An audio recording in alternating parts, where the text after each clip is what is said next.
പോലീസുകാരൻ ചമഞ്ഞ് ജ്വല്ലറിയിൽ നിന്ന് ലക്ഷക്കണക്കിന് രൂപയുടെ സ്വർണ്ണാഭരണങ്ങൾ കവർന്നു.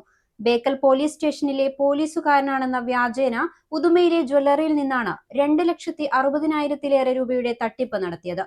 പ്രതിക്കായി ബേക്കൽ പോലീസ് അന്വേഷണം ഊർജിതമാക്കി. ലോകോത്തര ബ്രാൻഡായ ഗോദ്രേജിന്റെ ഇന്റീരിയോ, കബോർഡ്, അലമാരകൾ, ലോക്കറുകൾ എന്നിവയുടെ വിൽപ്പനയിലും വിൽപ്പനാനന്തര സേവനത്തിലും എക്കാലത്തും മികച്ചുനിന്ന 120 വർഷങ്ങളുടെ പാരമ്പര്യം. Godrej commission and general agency, NH66, Anangoor, Kasaragod.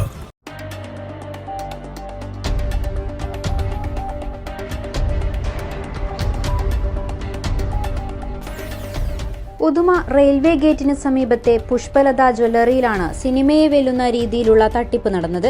2,60,500 രൂപയുടെ സ്വർണ്ണാഭരണങ്ങളാണ് കബളിപ്പിച്ച് കവർന്നത്. മെയ് 27 ഉച്ചയ്ക്ക് 1 മണിയോടെയാണ് തട്ടിപ്പുകാരൻ ജ്വല്ലറിയിലെത്തിയത്. ബേക്കൽ സ്റ്റേഷനിലെ പോലീസുകാരനാണെന്നും അഖിൽ രാജ് എന്നാണ് പേരെന്നുമാണ് ഇയാൾ കടയുടമയെ വിശ്വസിപ്പിച്ചത്. വൈകിട്ട് 4:30 വരെ കടയിൽ ചെലവഴിച്ച പ്രതി 16.200 ഗ്രാം തൂക്കം വരുന്ന സ്വർണ്ണമോതിരം, മാല, അരഞ്ഞാണം എന്നിവ തിരഞ്ഞെടുത്തു. തുക ബാങ്ക് അക്കൗണ്ട് വഴി നൽകാമെന്ന് പറഞ്ഞായിരുന്നു ആഭരണങ്ങൾ കൈക്കലാക്കിയത്. കൊല്ലം സ്വദേശിയാണെന്നും 7 മാസമായി ബേക്കൽ സ്റ്റേഷനിൽ ജോലി ചെയ്യുകയാണെന്നും ഉദുമ മുതിയക്കാലിലാണ് താമസിക്കുന്നതെന്നും പറഞ്ഞാണ് ഇയാൾ കടയുടമയുടെ വിശ്വാസ്യത നേടിയത്.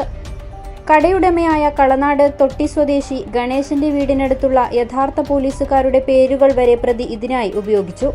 പണം അക്കൗണ്ടിലേക്ക് അയച്ചു എന്ന് വരുത്തി തീർക്കാൻ അതീവ തന്ത്രപരമായ നീക്കങ്ങളാണ് പ്രതി നടത്തിയത്. നെറ്റ് ബാങ്കിംഗ് വഴി 2 തവണ 2 രൂപയിൽ താഴെ തുക അയച്ച് മൊബൈലിൽ സന്ദേശം വരുന്നുണ്ടെന്ന് ഉറപ്പുവരുത്തി. ഇതിനുശേഷമാണ് ആഭരണങ്ങളുടെ മുഴുവൻ തുകയും അയച്ചതായി ഇയാൾ പറഞ്ഞത്. എന്നാൽ തുക അക്കൗണ്ടിൽ വരാത്തതിനെ തുടർന്ന് ജ്വല്ലറി ഉടമ ബാങ്കുമായി ബന്ധപ്പെട്ടപ്പോൾ സെർവർ തിരക്ക് കാരണം പണം ക്രെഡിറ്റ് ആകാൻ സമയമെടുക്കുമെന്നാണ് മറുപടി ലഭിച്ചത്. ഏറെ സമയം കഴിഞ്ഞിട്ടും പണം ലഭിക്കാതിരുന്നതോടെയാണ് കബളിപ്പിക്കപ്പെട്ട വിവരം മനസ്സിലായതും ഗണേശൻ പോലീസിനെ സമീപിച്ചതും.